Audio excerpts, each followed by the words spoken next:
Hello everyone. Welcome to session 2 of IS Baba's rapid revision series of 500 high probable topics for prelims 2020.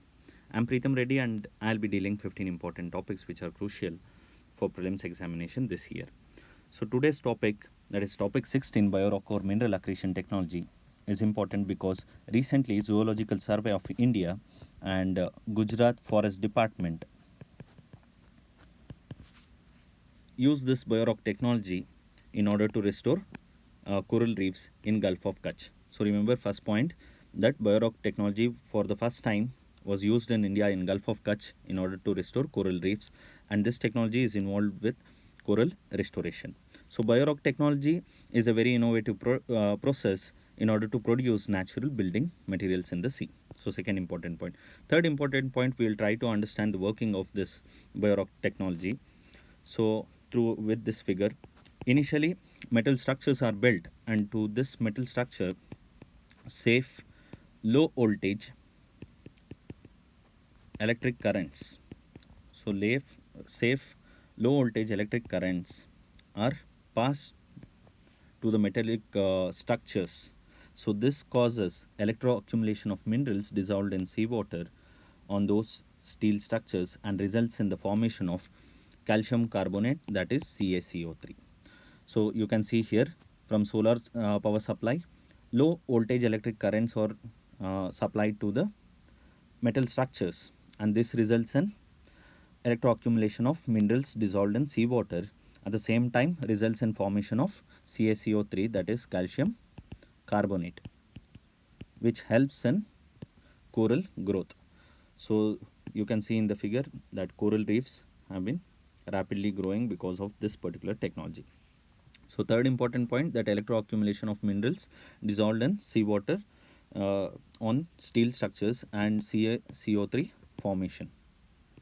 So finally, this particular technology can be used to make artificial reefs and helps in restoring coral reefs.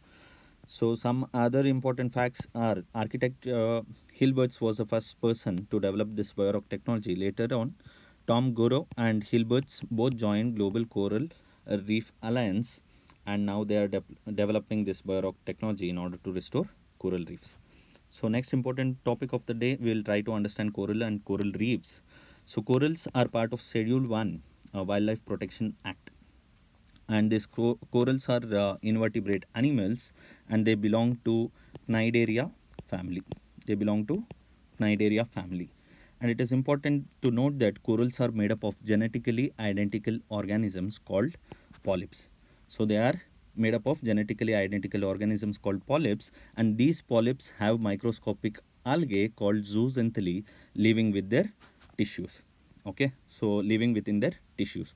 So these polyps have microscopic algae called zooxanthellae which are living within their tissues. So the coral and algae have mutualistic relationship. So you have to remember this, they have mutualistic relationship. Corals are considered as rainforest of the sea, as they, even though like coral reefs cover less than 1% of world's ocean surface area, they are home to about third of all marine life. That's the reason they are considered as rainforest of the sea. So we'll see the condition for the survival of coral reefs. So first important point is corals need shallow water so that sunlight can reach them. Okay, corals need clear and clean water so that sunlight can pass through. At the same time, corals are very sensitive. They are sensitive to pollutants and sediments. That's the reason they need clean water. Okay, and coral needs warm temperature. At the same time, they need salt water to survive. However, even extreme salinity or fresh water is not suitable for corals growth. They require a certain balance in the ratio of salt to water. So we'll see distribution. So corals are generally found in Gulf of region, Gulf of Kutch and Gulf of Mannar, Pak Bay. Okay, so they are found in Pak Bay, Gulf of Mannar, Gulf of Kutch, Andaman and Nicobar Islands and Lakshadweep Islands. They are also found in Malvan coast near Maharashtra. So usually atolls are found in Lakshadweep, and other areas usually fringing reefs are found in India. Okay, so next important topic for us is band-tailed scorpion shell because this rare fish was the first time it was found in Indian water. So for the first time, this particular species was found alive in Indian water, and this rare fish was found in Setukarai coast in Gulf of Mannar below Tamil Nadu. Okay, so it was found in Gulf of Mannar, and they are commonly found in Indo-West Pacific region. So we'll see the unique features. First is the spines of this particular fish contain neurotoxic venom. They contain neurotoxic venom. So they are not suitable for eating. So they are not suitable for eating. And third is the important point, they have the ability to change their color. Ability to change their color, as you can see in the figure, right? So they can blend easily with its surrounding environment so that they can escape from the predators and especially while preying. Okay, so this particular rare species was recently, the specimen of the species was deposited in National Marine Biodiversity Museum of Central Marine Fisheries Research Institute. So this Central Marine Fisheries Research Institute, it joined ICAR, that is Indian Council of Agricultural Research in 1967, and it is one of the leading tropical marine fisheries research institute in the world, and headquarters is located in Kochi, Kerala. So next important topic is the Lonar Lake. So Lonar Lake, it is located in Maharashtra, and it was in news recently because of its the lake turning into pink. So articles covered why this particular pink color was happening, what was the real reason. So the pink color is due to the presence of salinity and especially salt-loving bacteria called haloarchaea. Okay, so this Lonar Lake is a crater lake. So it is 56,000 year old, and this Lonar Crater Sanctuary Lake, it was created during the Pleistocene epoch. Okay, so this particular lake we have to remember, and you have to remember the pink color is due to the salinity and the presence of bacteria called haloarchaea, okay, which produces this pink pigment and is usually found in water which is saturated with salt. And as I said, this Lonar Lake was created by a meteor impact during the Pleistocene epoch. Okay, and this Lonar Lake is also only known hypervelocity meteorite crater in basaltic rock anywhere on Earth, and it was notified as a National Geoheritage Monument by Geological Survey of India. So next important topic is the blockchain technology. So this blockchain technology is important as like it is a series of data linked together. We'll understand about this technology with a figure. So usually whenever a transaction is taking place, so every single transaction is linked to a chain using cryptographic principles, and they are converted into certain blocks, and these blocks have some unique identifier codes. Now this blocks is broadcasted to different multiple systems. So whenever a transaction has to happen, almost all the multiple systems should give approval. Okay, that's the reason security is really good in this particular technology. So in simple words, it uses cryptographic principles and it uses unique identifier codes, and it isn't owned by any one individual. The series is managed and stored across several computer system. So several computer system. So this decentralized nature of storage provides security, and that's the reason its applications are used in blockchain, Bitcoin. So application of this one is like Bitcoins, cryptocurrencies. And also this blockchain technology has the potential to revolutionize interactions between governments, business and citizens. Okay, and this blockchain technology was in the news recently because Center of Excellence for Blockchain Technology was recently established in Bengaluru. So it was established in Bengaluru. Also Niti Aayog recommends to establish India as a vibrant blockchain ecosystem. So Niti Aayog has released recent recommendation to establish India as a vibrant blockchain ecosystem. So next important point for topic for us is ISRO's NSIL, that is New Space India Limited. So this New Space India Limited is Department of Space, second commercial arm. So remember, Department of Space, second commercial arm. So what is first one? First we know it is Antrix. Okay. So this New Space India Limited is second commercial arm of Department of Space, and it is wholly owned by Government of India, and it is a central public sector enterprise, and it was announced in budget 2019. Okay. So now major objective of this particular NSIL is to use research and development which was carried out by ISRO for commercial purposes. Okay, and they want to tap Indian industrial Indian companies and industry partners in order to have these deals of commercial dealings. Okay, so usually the objective is NSIL will oversee the technology transfer. Okay, so major objective will be to oversee the technology transfer and also manufacturing of space components by the private industries. So just remember that this particular NSIL objective is like research and development, which was carried out by ISRO until now. So that one will be used for commercial purposes. At the same time, they oversee the technology transfer and also manufacturing of space components by Indian private industries. So what is the difference between NSIL and Antrix? So Antrix will handle ISRO's commercial deals with foreign customers. So usually Antrix will handle ISRO's commercial deals such as like satellite launching and launch vehicles with foreign customers, whereas NSIL deals with the capacity building. So you have to remember that they deals with the capacity building of local industry.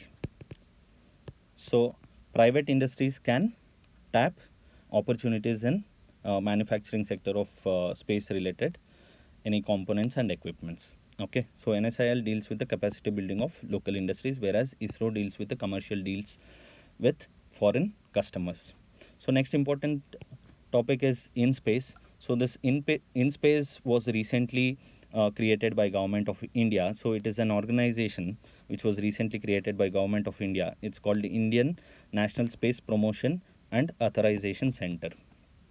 Okay, so this is expected to be functional in some months.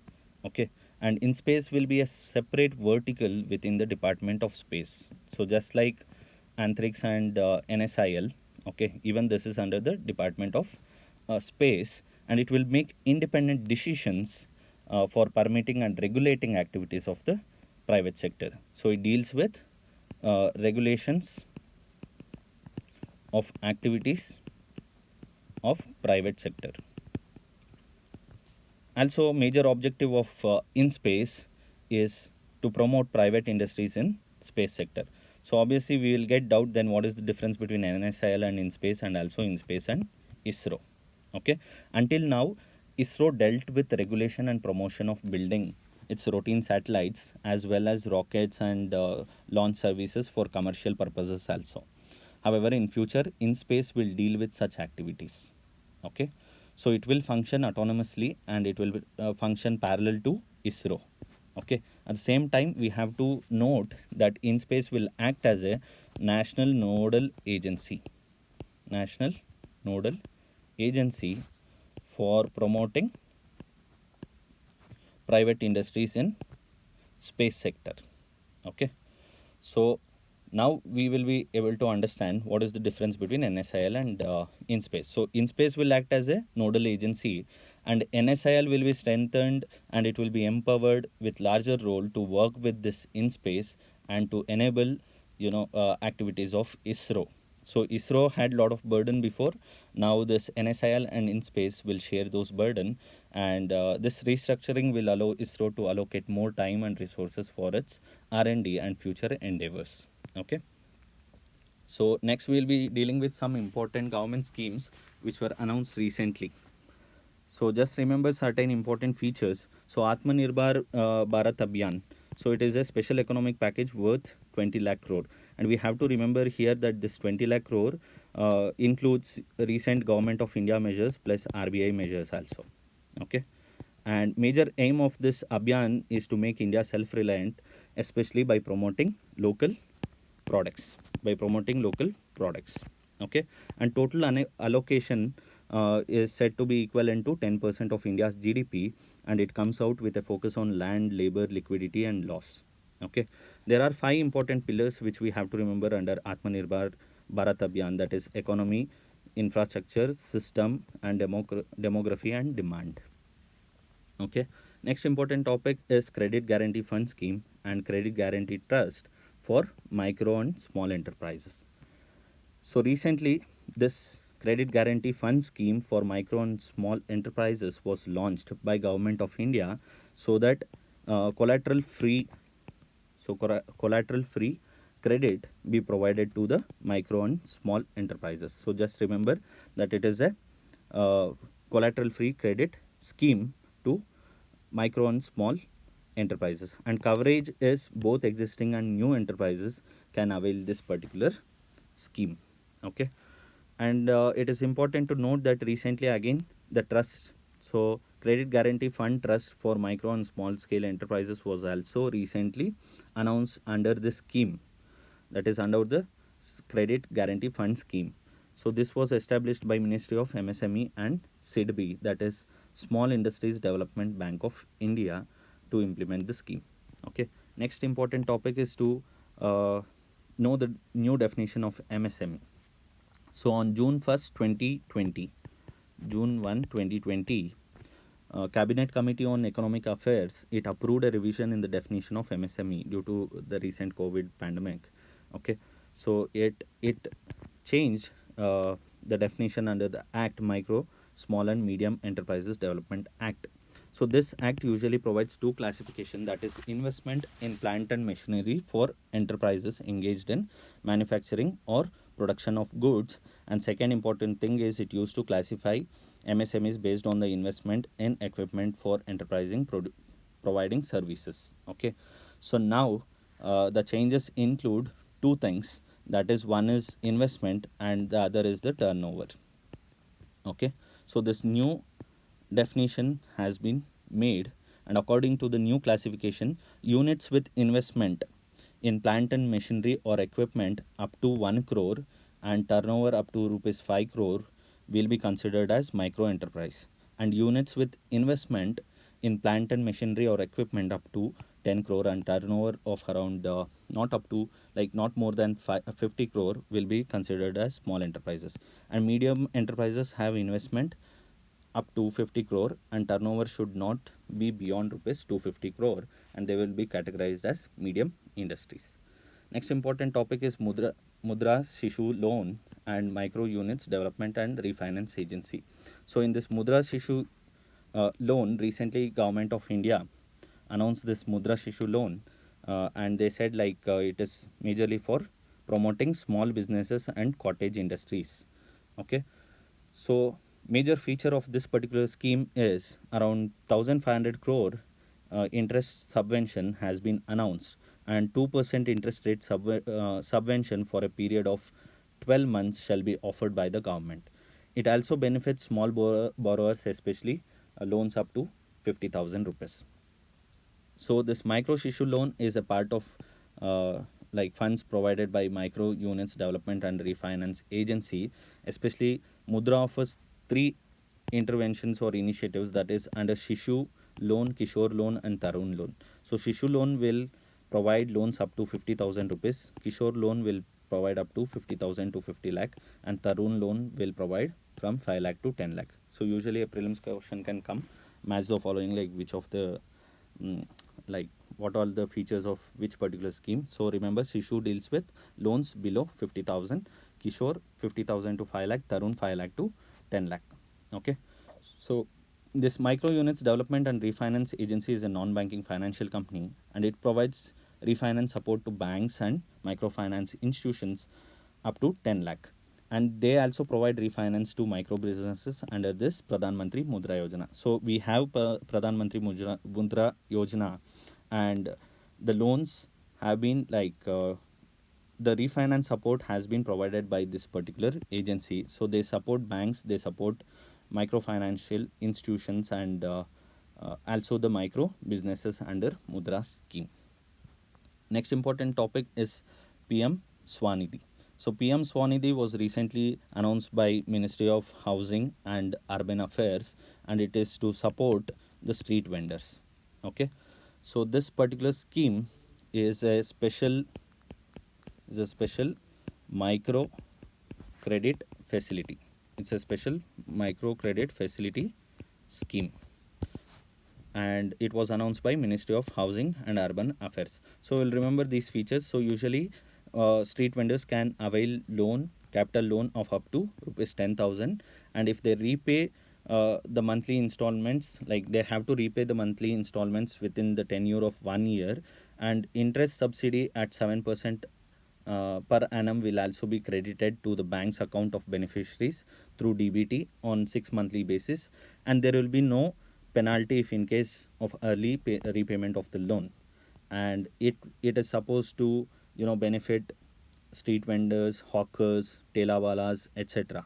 Okay, and usually beneficiaries are street vendors from peri-urban and rural areas. So microfinancial institutions, NBFCs, and self-help group banks are also allowed to provide loans under this particular scheme. So next important topic is Axon and Sumi tribe. So recently in Netflix, a movie was announced or released with the name Axon, a recipe for disaster. So this Axon is a fermented soya bean which is found in Nagaland, and this is usually used to make pickles and chutneys and curries of pork, fish, etc.